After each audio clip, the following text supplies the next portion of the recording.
Bueno, muy buenos días a todos. Bueno, los dos alumnos, Claudia y Saraí, muchas gracias por conectarse el día de hoy, este, Buenos días. 15 de marzo. Nuevamente una disculpa, créanme, cada sesión se los comento, pero ha sido un tetramestre muy atípico para un servidor en temas laborales, que afortunadamente pues hay trabajo y nos ha impedido estar un poquito en los tiempos establecidos con la universidad. Sin embargo, pues a lo mejor de manera desfasada, pero sí tratamos de cumplir con nuestro calendario. Reitero nuevamente ofrecer una disculpa. Esta sesión síncrona va a quedar grabada para todos los alumnos que no se han conectado, no se pueden conectar por obvias razones.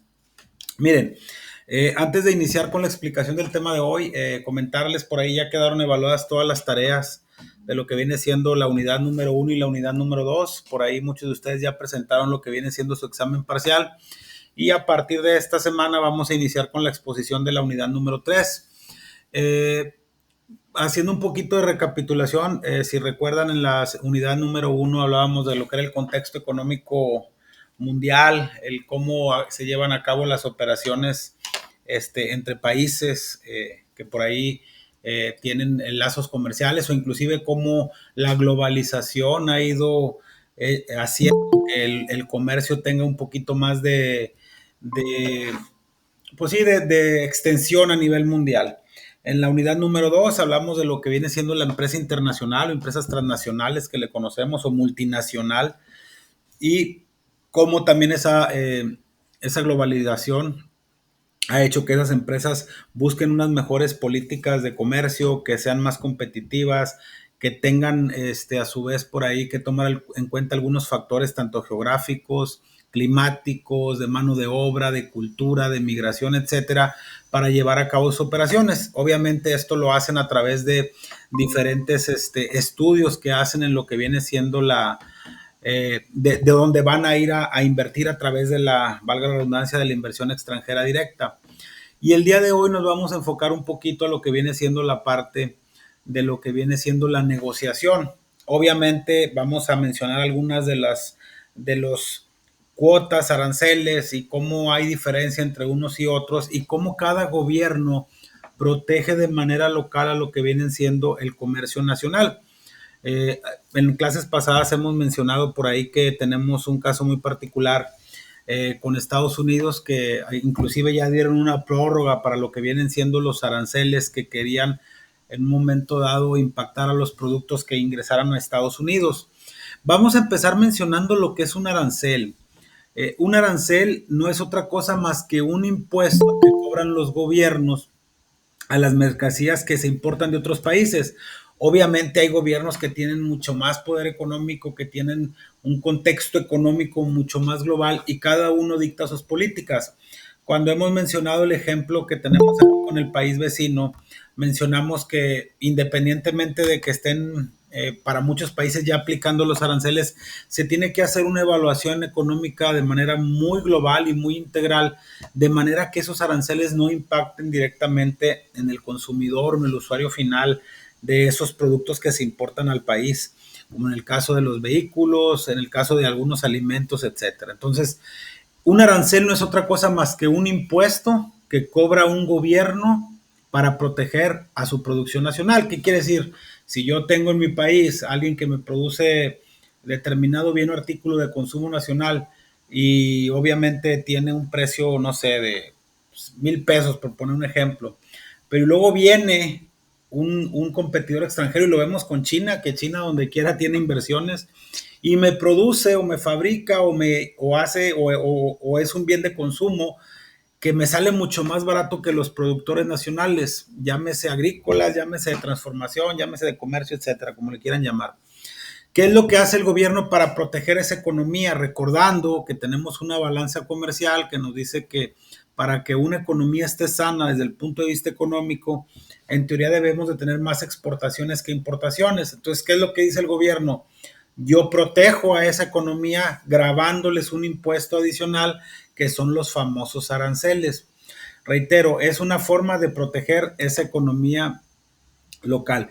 Y obviamente también hay que entender que los aranceles, como cualquier otro impuesto, son ingresos del gobierno. Generalmente los aranceles, ¿dónde los vemos reflejados? Los aranceles los vamos a ver reflejados siempre en algo que se llama, eh, más bien dicho, lo administran las autoridades aduaneras.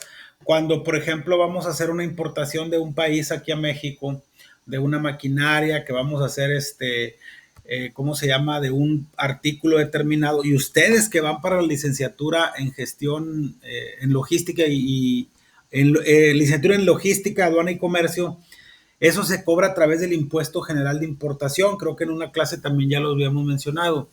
Cuando nosotros tengamos, de acuerdo a esa ley aduanera, el contexto de qué artículos, como he dicho, qué bienes, qué productos o qué artículos van a ingresar al país, se cobra ese impuesto general de importación, e inclusive para algunos artículos en específico hay unas cuotas especiales que son las que ahorita vamos a mencionar más adelante. Entonces, son fuentes de ingresos, recordando, siempre les he dicho que los gobiernos de los países como tal no generan ingresos. Los gobiernos de los países son recaudadores, son administradores y gestores de los impuestos que nos cobran a la iniciativa privada. Aquí en México lo vemos muy puntual, por poner el ejemplo de nuestro país.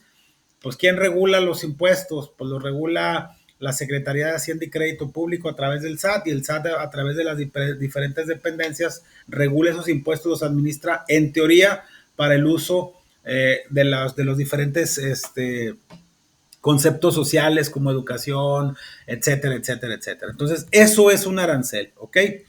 Pero adicionalmente nosotros por ahí en este capítulo vamos a hablar de algunos conceptos adicionales a los aranceles, en el entendido que los aranceles es como tal un impuesto.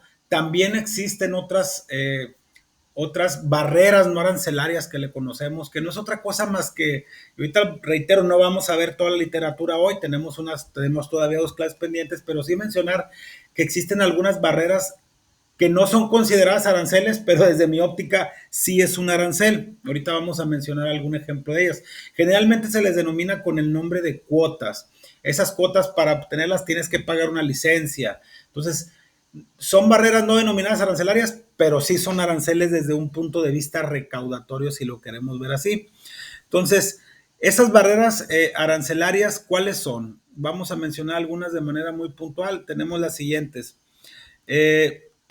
Aquí la literatura nos dice que las barreras no arancelarias pues han tenido un auge a partir de los años 60, o sea, fue cuando empezó, dijeron, ¿sabes qué? Vamos a disminuir esos aranceles que obviamente nos impiden que tengamos un comercio libre o un libre comercio de productos, bienes y servicios. Aquí también hay que entender algo. Cuando los gobiernos de alguna u otra manera tienen ya definido cuáles son sus aranceles, cuáles son sus cuotas que van a tener para la importación de determinados productos o bienes, ellos te tienen que tomar en cuenta un factor fundamental en cualquier cuestión económica, y eso es bien importante que nosotros lo sepamos, que es la oferta y la demanda. Imagínense que estemos en un país en el que de alguna u otra manera necesitamos, no sé, piezas para automóviles. Y por un lado yo gobierno, digo, ¿sabes qué? Ya me están diciendo 2 ensambladoras, una de China, una de Japón, una de Estados Unidos, que van a venir a establecerse en México. Por un lado, tengo una inversión extranjera directa que me va a generar fuentes de empleo, que me va a generar fuentes de empleo directos e indirectos, que me va a generar un sinfín de beneficios económicos.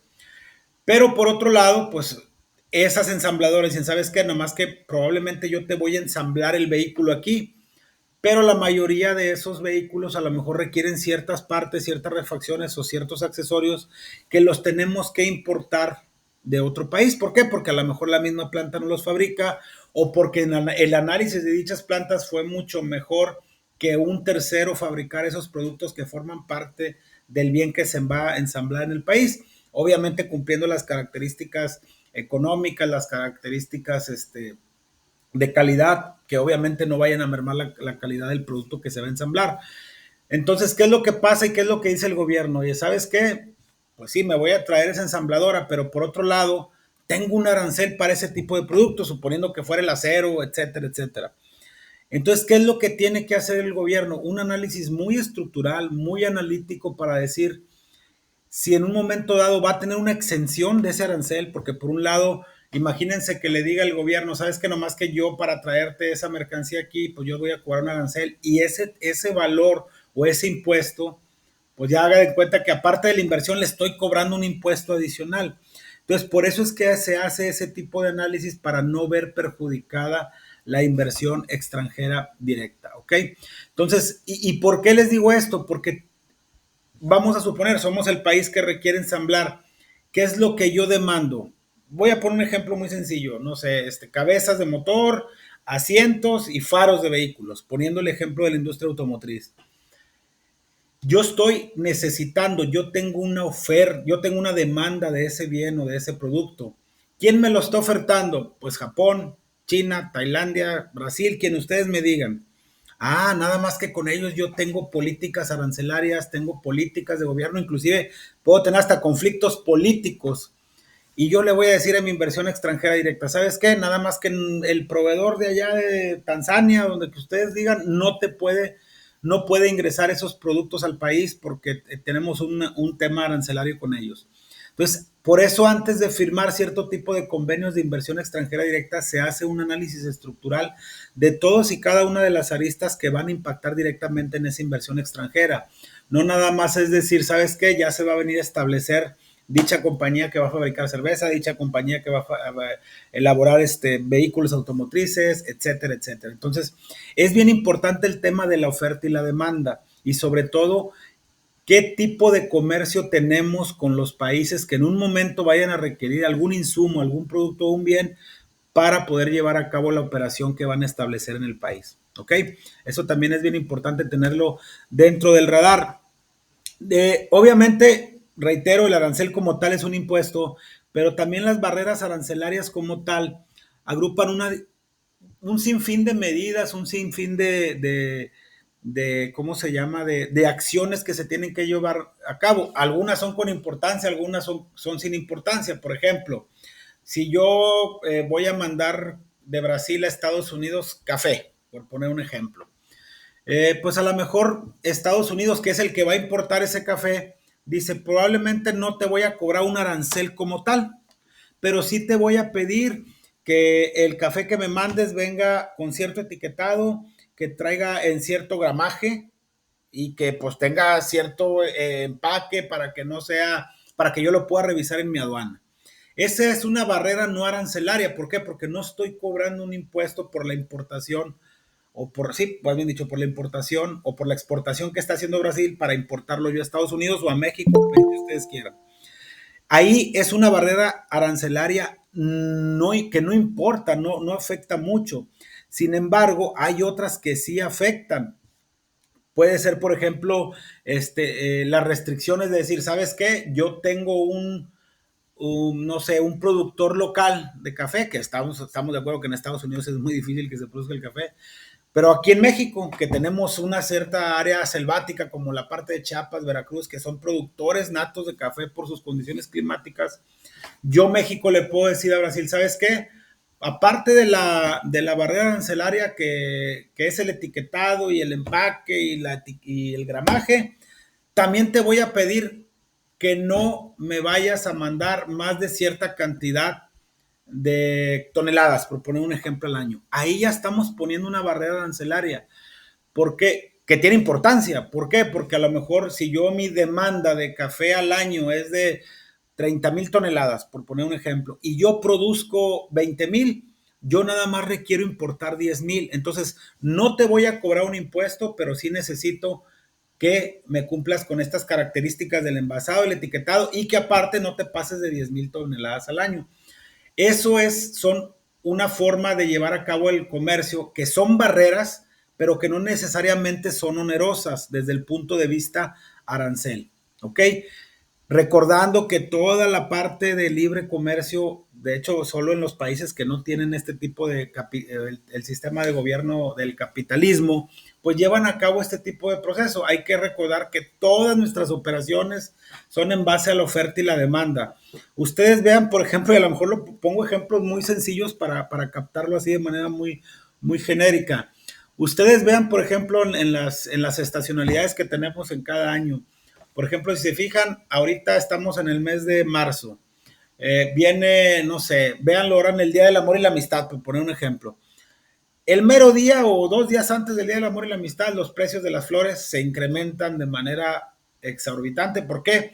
Porque hay mucha demanda y quien lo ofrece sabe que existe ese tipo de necesidad. Entonces, la gente, los países, el consumidor final dice, no me importa lo que cueste y lo va a adquirir. ¿Qué es lo que pasa a partir del día 15? Los precios vuelven a su normalidad. Lo mismo pasa con el comercio internacional. Obviamente todo es en cuestión de una oferta y una demanda. ¿Ok? Vamos a continuar. Reitero, esa es otra forma de regular, más bien dicho, viéndolo desde otro punto de vista, otra forma de regular las importaciones, de proteger el comercio local y la producción nacional de los gobiernos es a través de las barreras no arancelarias, que reitero, como tal, no impactan de manera directa desde un punto de vista oneroso, pero sí llegan en un momento dado a tener una situación ahí puntual para restringir el comercio, ¿ok? ¿Qué es lo que hace? ¿Cuáles son algunos ejemplos de esas barreras no arancelarias que los gobiernos establecen para protegerlo? Una de ellas, vamos a empezar con la primera, reitero, y vamos a ver algunos ejemplos y en las clases siguientes vamos a continuar con los demás, son las famosas cuotas de importación. Una cuota de importación no es otra cosa más que una restricción física en la cantidad de productos que pueden importarse durante un periodo específico de tiempo. Y la cuota limita las importaciones a su nivel por debajo de lo que ocurriría en condiciones de libre comercio normales. Lo que mencionábamos ahorita. Oye, ¿sabes qué? Yo te digo que, por ejemplo, yo no puedo importar más de cierta cantidad de cierto producto al año. ¿Por qué? Porque por mis condiciones económicas, ¿verdad? De alguna otra manera, yo no puedo llevar a cabo, no puedo permitirme porque ya estaría afectando yo lo que viene siendo mi comercio local, ¿ok? Entonces, una cuota de importación, al hablar cuota no se refiere a cuota en cuestión económica, ¿va? Estamos hablando de una cuota en cuestión de cantidad de lo que se puede importar de un producto determinado, ¿ok? ¿Qué también se hace? Pues muchos de los gobiernos dicen, oye, que para yo más o menos administrar o para poder llevar a cabo un control de lo que viene siendo esas cuotas de importación, los gobiernos requieren algo que se les llama licencia. Permítame un segundo para admitir a una persona. Los gobiernos hacen o practican o piden algo que se llama una licencia de importación. Obviamente cada licencia tiene sus peculiaridades, tiene sus características y varía dependiendo del producto del bien y del gobierno que solicite esa licencia de importación. ¿Qué nos dice?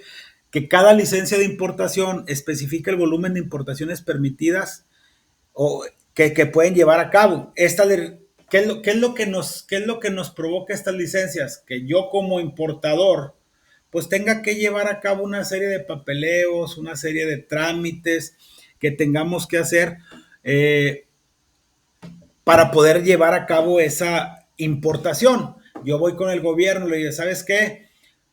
No sé, yo tengo una cuota de importación o de acuerdo a la cuota que tú estableciste, nada más puedo, no sé, importar 20,000 cabezas de manerales para los vehículos. Ok, nada más que aparte, pues tienes que tener una licencia. Y para tener esa licencia, se van desglosando la cuota, mi cuota es esta, pero yo necesito que tengas una licencia para importarlo, adicionalmente de la cuota que yo te estoy estableciendo como tal, tú tienes que tener una licencia de importación. ¿Qué es lo que pasa con esas licencias de importación? Tenemos que hacer trámites y obviamente todo este tipo de trámites generan muchos de los gobiernos los famosos sobornos. Eh, Obviamente estamos en un país que somos, digo, tristemente somos visto como un eh, país corrupto, vamos a decirlo así. Y obviamente también desde el momento en que yo como gobierno digo, ¿sabes qué?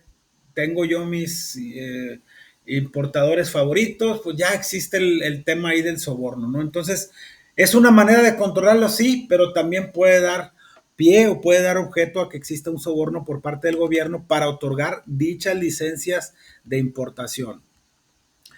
También que nos dice que obviamente estas cuotas de importación como tal, en algunos de los casos y en algunos países pueden ser consideradas como ilegales, sobre todo en el caso de los productos de manufactura.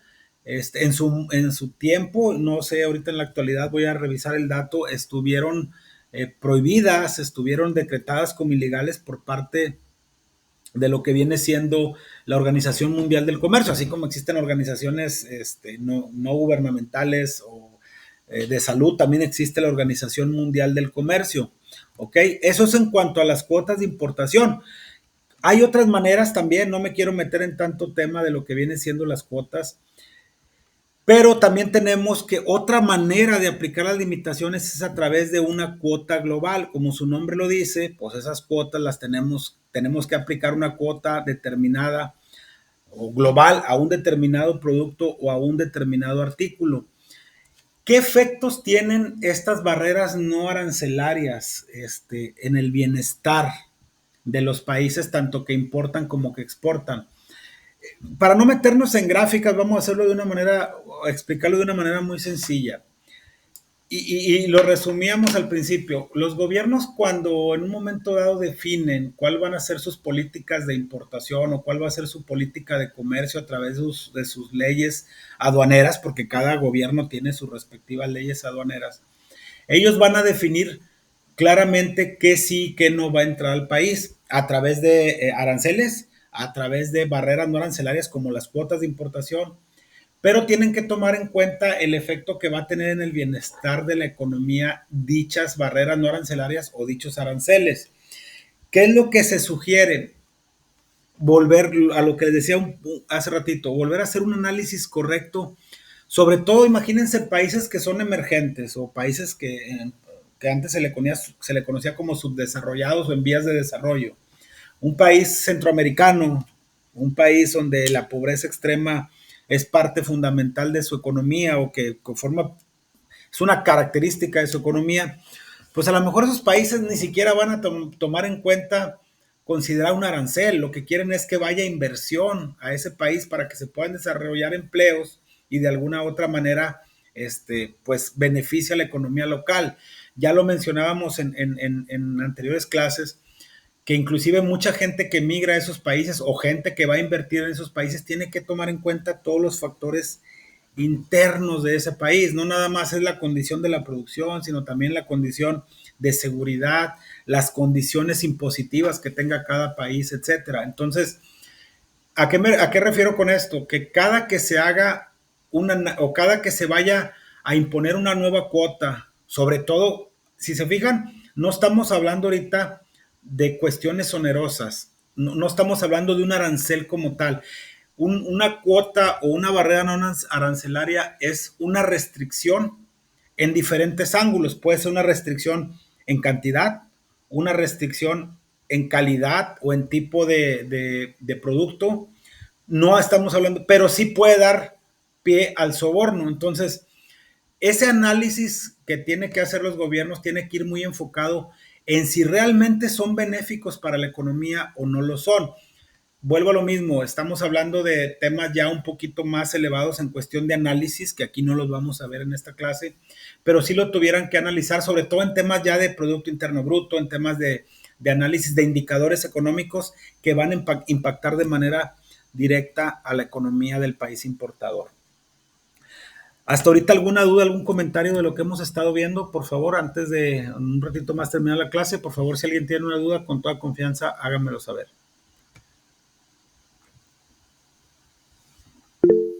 Sí, Julio, adelante. Oiga, profe, en dado momento ahorita, ¿cómo están las situaciones con lo de Trump y México? ¿Cómo ve usted la situación?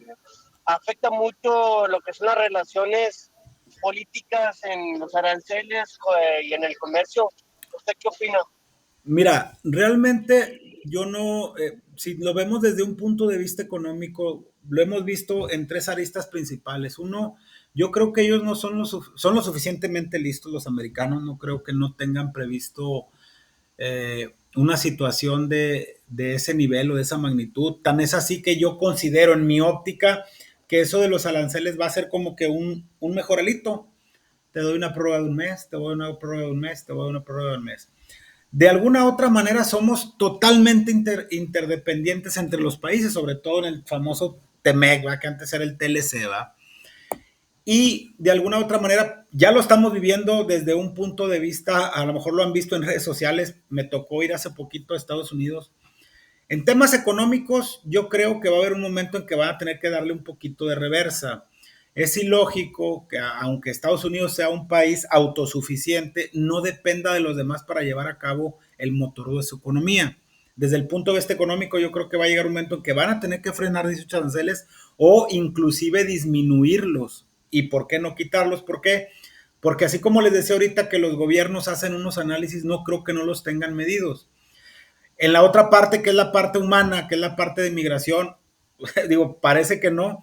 El hecho de que estén deportando, de hecho ha sido un poquito ahí fuerte la parte de la deportación, no nada más a mexicanos, sino a mucha gente que está de manera ilegal en Estados Unidos, les ha impactado en su economía. Van a Estados Unidos, o al menos lo que me tocó ir a mí hace un mes, y los Walmart están solos. ¿Eh? ¿Por qué? Porque mucha de ese consumo local, entendiendo que, por ejemplo, Walmart es una cadena estadounidense que tiene presencia en muchos países, les está pegando directamente esa parte. Entonces, ¿qué es lo que veo yo? Yo veo un escenario optimista. Soy una persona totalmente apolítica, yo no simpatizo con ningún partido político, pero sí considero que tiene que llegarse a un acuerdo intermedio. A final de cuentas, mucha gente, teníamos una frase hace algunos años que decía, no, es que a Estados Unidos le da tos, a nosotros nos da neumonía. Puede ser que sí, considero que el problema que yo le veo al país es que tiene mucha deuda, es lo único que yo le veo desde el punto de vista económico. Creo que como país hemos crecido bastante y creo que las barreras en cuanto, aunque siga habiendo muchas, no barreras, en cuanto a las distancias económicas que existen con los países desarrollados sigue siendo grande. Considero que va a llegar un momento en que esta relación va a tener que encontrar un punto medio de negocio o de comercio, porque no pueden aplicarlo. Mira, te pongo un ejemplo. Muchas de las armadoras aquí se llevan los vehículos a Estados Unidos. ¿Qué es lo que quería Donald Trump? ¿Quieres una de dos? O te traes las plantas de Estados Unidos a través de la inversión extranjera directa para que aquí se produzcan los sueldos, los salarios y que me deje la derrama económica a mí en Estados Unidos, o lo que estás maquilando en México, me lo traes aquí al país, pero te voy a cobrar el 30%. Entonces, ahí es donde las empresas dicen, ok, ¿qué es lo que me conviene más? Porque al final de cuentas, al que le va a impactar es al consumidor final. Los vehículos como por poner una marca, la RAM, o sea, imagínate que si vehículo de esos grandes, que sobre todo en Estados Unidos, que utilizan mucho los vehículos grandes, vale $100,000, imagínate que ahora te valga $130,000. Al americano promedio, y yo creo que al consumidor final, no nos, viéndolo desde un punto de vista de nuestra economía personal, de nuestras finanzas personales, pues a mí no me importa si le pones aranceles a Brasil, a México, a China, a Tailandia, a mí véndeme la camioneta en $100,000. Entonces, lo que yo veo es que se va a tener que llegar a un acuerdo porque existen muchos intereses económicos de por medio que van a afectar a los dos países si no se llega a un acuerdo.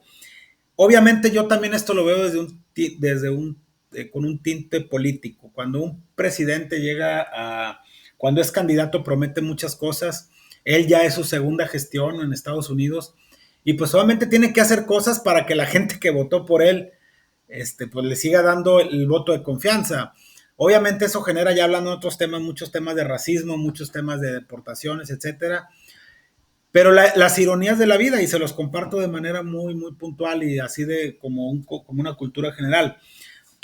El problema con Donald Trump no es tanto el hecho que deporte gente, el problema con él es que es muy especial en sus declaraciones. Si nosotros agarramos las estadísticas de presidentes pasados, Barack Obama, que a todo mundo nos caía muy bien, hizo mucho más deportaciones que Donald Trump. La diferencia es que él no lo decía. Entonces, realmente es una cuestión ahí que tiene un tinte político. ¿Ok? No sé si más o menos quede claro.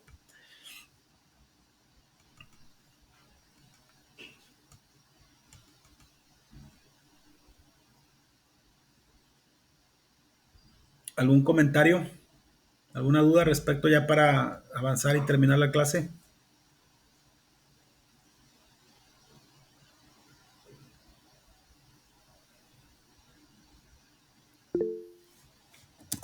Sí, ¿alguien que tenga alguna duda? ¿Por alguien levantó la mano?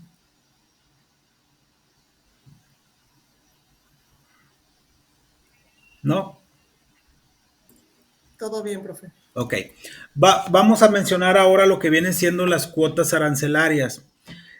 Miren, si se fijan, vamos a hacer un análisis independientemente de lo que diga la literatura. Ustedes, el sustento y el aprendizaje que se deben de llevar es que los aranceles son impuestos que nosotros como los gobiernos utilizan o fincan o determinan para llevar a cabo la producción nacional, y las cuotas, o más bien dicho, las barreras no arancelarias pueden ser restricciones probablemente no onerosas, pero de que de alguna u otra manera restringen el comercio internacional o el libre comercio, en las cuales las condiciones no son parejas para todos los países. Eso es el sustento de la clase del día de hoy. ¿Qué es lo que hacen a través o qué es lo que hace el gobierno para poder llevar a cabo esas barreras no arancelarias?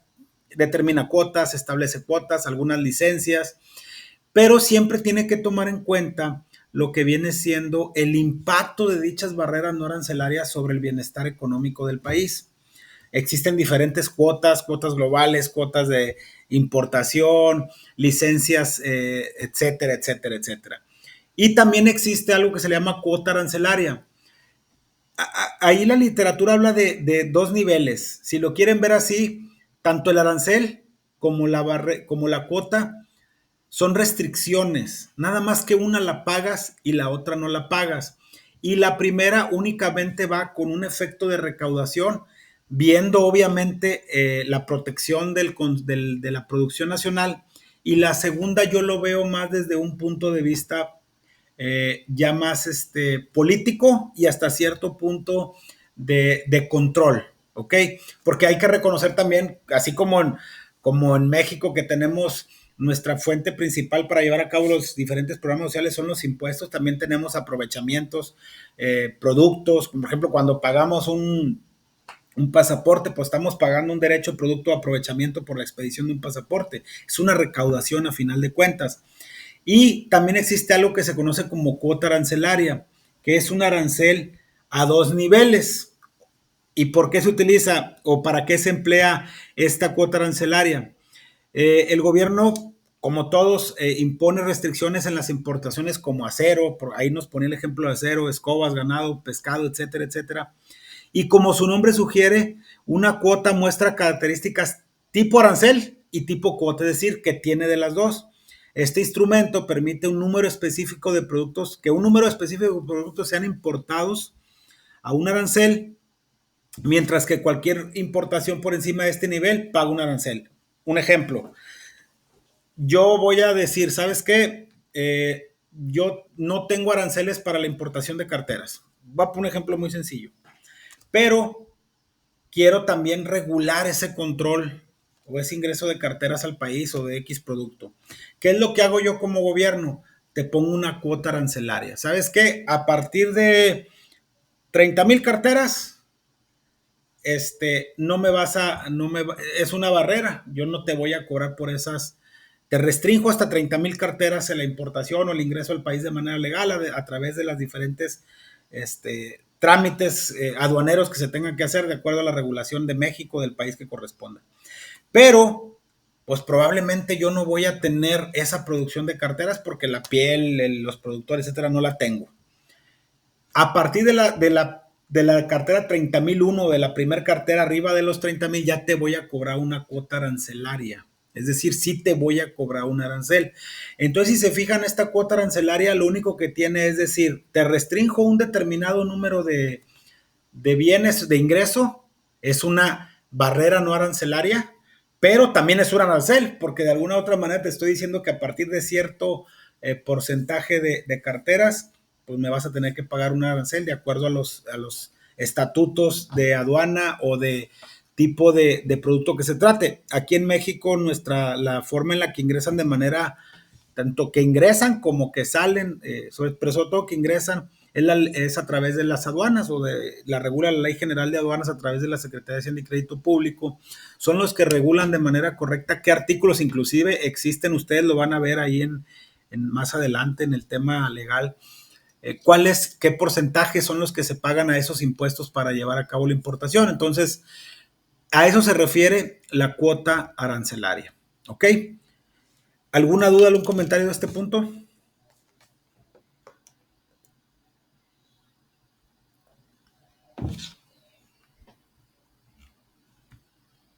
¿No? Bueno, miren, les voy a agradecer mucho les agradezco mucho su participación el día de hoy. Obviamente, ya les comenté al principio de la sesión que ha sido un año, un tetra muy atípico para un servidor. Ya las clases tentativamente de nosotros iban a hacernos. Sí, dígame, Saraí. Maestro, una disculpa. Estaba checando lo de la tarea, lo del juego de roles. Una pregunta, ¿el video tiene que ser con un compañero, con otra persona, o puedo hacerlo yo misma, no sé, cambiando un poco mi aspecto o algo así? Más que nada para también poder hacerlo de el video. Mire, ahí lo que nos marca lo que viene siendo la tarea es que se haga una plataforma de simulación o una videoconferencia con otros compañeros que represente a una, como usted lo dice. Eso es lo ideal. Si no encuentra con quién hacerlo, lo puede hacer de esa manera, no le veo problema. Lo importante es que cumplamos con la tarea, ¿verdad? Que de hecho aprovecho para comentarles, miren, y perdón que le interrumpa, independientemente de que todavía nos quede esta semana, yo les voy a dar una semana más adicional para presentar la tarea por el tema que he estado desfasando por ahí las clases, ¿sale? Pero sí lo puede hacer sin problema. Muchísimas gracias, profe. A usted, a usted. Mire, les comentaba, yo generalmente las clases las estaba poniendo los lunes a las 9, sin embargo, por temas que ya les he comentado en varias ocasiones, voy a continuar con la próxima clase. Esta clase sí va a ser el lunes a las 9 para reponer la de la semana pasada. Y la de este lunes la vamos a correr para el sábado 22 de marzo, que por ahí ya está publicada. Entonces, nomás me falta publicar la de este lunes para que por favor ahí lo tengan en contexto. Pero independientemente de eso, se les va a dar una semana adicional para que cumplan con esta actividad formativa número 3. Ya están evaluadas todas las tareas. Les agradezco mucho. Muchos de los alumnos me presentaron unos proyectos muy buenos respecto a la tarea número 2. Prácticamente todos están muy, muy bien. Ya fueron evaluados. Y aprovecho para comentarles, ustedes ya han tenido otros tetramestres aquí en la universidad. A partir de lunes, si mal no recuerdo, no sé si esta semana o la próxima, se van a aperturar 2 bloques adicionales, que son los bloques de regularización, o el bloque de regularización, más bien dicho, donde se les van a pedir por ahí 2 actividades, una que es una actividad de regularización y otra de un video de puntos extras. Estas actividades como tal y como ustedes saben no van dirigidas para todos. Quien las pudiese contestar no hay ningún problema, le da puntos extras, pero quien no las conteste no pasa nada, no les va a afectar en su calificación final y va dirigida en 2 aristas. La regularización es para aquellos alumnos que no presentaron su examen parcial y la actividad de puntos extras para si alguno de ustedes no presentó su actividad 1 o 2, pueden tener puntos extra o su calificación fue baja, pueden llevar a cabo la actividad del video de puntos extra para que les aumente un poco su calificación. Sin embargo, si alguno de ustedes por ahí tiene alguna tarea pendiente o que no alcanzó a mandarla inclusive con la extensión de tiempo que se les dio, mándenme por favor un mensaje para evaluar la manera de darles una extensión y la puedan subir de manera puntual. ¿Ok? Todavía tenemos 2 clases pendientes. La próxima es este lunes 17 de marzo a las 8 de la noche. Y la próxima sería el día 22, que ya con eso cerraríamos prácticamente la unidad número 3 y la literatura que estamos viendo el día de hoy. ¿Ok? No sé si alguien tenga algún comentario, alguna duda al respecto, para ya terminar con la sesión. Maestro, nada más para que tengo duda con la hora de la clase de lunes. Normalmente la da a las 9 de la noche. Y acaba de decir que a las 8. ¿Y el qué, perdón? Acaba de decir que es a las 8. No, no es a las 9, discúlpeme, es a las 9 de la noche. Me equivoqué. Gracias por la aclaración, le agradezco mucho. ¿Alguien más? Maestro, ¿qué se tiene que incluir dentro de la técnica de negociación? O sea, por decir conceptos esos como lo de barreras arancelarias o simplemente sí. negociar. Mire, de lo que se trata es de que ustedes lleven a cabo una simulación como si estuvieran siendo personas que van a llevar a cabo una exportación hacia un país y la otra persona te va a decir, ok, bueno, mira, nosotros tenemos en este país tenemos estas barreras arancelarias. Por eso yo siempre les digo que prefiero terminar las clases para ya al último darles el integral de la tarea. Entiendo que muchos de ustedes ya quieren avanzar, pero si se fijan, permítanme un segundo. Permítame tantito. Si se fijan ahí en la tarea, ¿qué es lo que les piden? Vámonos directamente a la actividad número 3. Es aplicar las técnicas de negociación o de negociación internacional en un contexto. Entonces, ¿qué es lo que tenemos que hacer ahí? Lo que estamos viendo en esta unidad número 3 y lo que hemos visto en las otras unidades, llevar a cabo una negociación internacional. Por ejemplo, decir, ¿sabes qué? Y si se fijan, es de las 3 unidades, no nada más de las 2. Oye, ¿sabes qué? Yo soy una empresa que estoy en Tailandia, tú estás en México. Ok, ¿qué producto vendes? No, pues vendo este producto y necesito tantas cantidades, pues, ok, esos son mis aranceles. Ok, ¿qué beneficios fiscales voy a tener o qué beneficios voy a tener yo si te trae la inversión extranjera directa a mi país? Pues vas a tener voy a estar produciendo tales productos durante tal tiempo, tantos bienes durante tal tiempo. Ok, perfecto. ¿Qué beneficios fiscales me das tú? No, pues te voy a exentar del impuesto. ¿Qué cuotas arancelarias tiene en tu país? ¿Cuál es la mano de obra? O sea, agarrar los 3 conceptos de las 3 unidades, tanto el contexto económico, tomar en cuenta oferta y demanda, lo que viene siendo esta unidad que es la negociación internacional y obviamente la empresa y su internacionalización. Lo que se busca es que lo que aprendido en estas 3 unidades, ustedes simulen que están llevando a cabo una negociación internacional de libre comercio. Eso es lo que se busca. Por eso les sugiero que terminemos las 2 clases y no se preocupen por la tarea. Vamos a dar otra semana adicional para su revisión. Gracias, maestro. Muy bien. ¿Alguien más?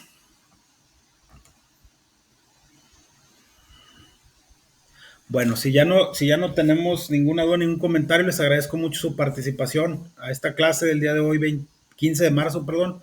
Nos vemos el lunes 17 a las 9 de la noche para continuar con esta literatura y cerrar nuestra unidad número 3 el próximo sábado.